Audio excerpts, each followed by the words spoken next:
Des rencontres avec les Premières Nations de la côte ouest et le plein de pâtisseries pour Mark Carney avant son départ vers la Chine. Il y rencontrera le premier ministre jeudi, le président vendredi, dans l'espoir de rétablir des relations diplomatiques. C'est une relation complexe, mais il faut que cette relation fonctionne. Pour cette professeure, la deuxième économie mondiale est un incontournable si l'on veut diversifier les marchés. Or, après des années de tensions, les tarifs douaniers entre les deux pays se sont accumulés.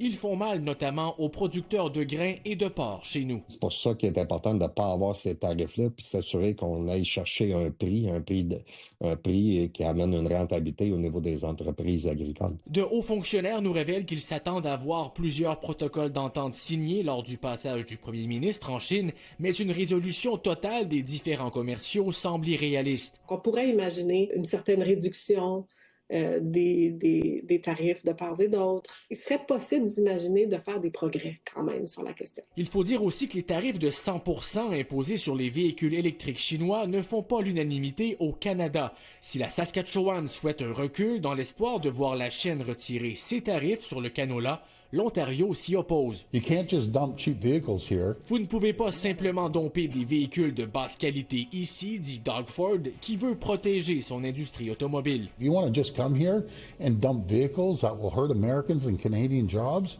in my opinion, it's unacceptable. Au Québec, le Parti québécois s'inquiète de la perception chez nos voisins américains d'un rapprochement avec la Chine. Quel message pensez-vous que ça envoie, ça, aux partenaires américains actuellement avec qui on est dans des négociations importante. Or, le président Trump prétend aujourd'hui que l'ACE n'est pas important pour les États-Unis.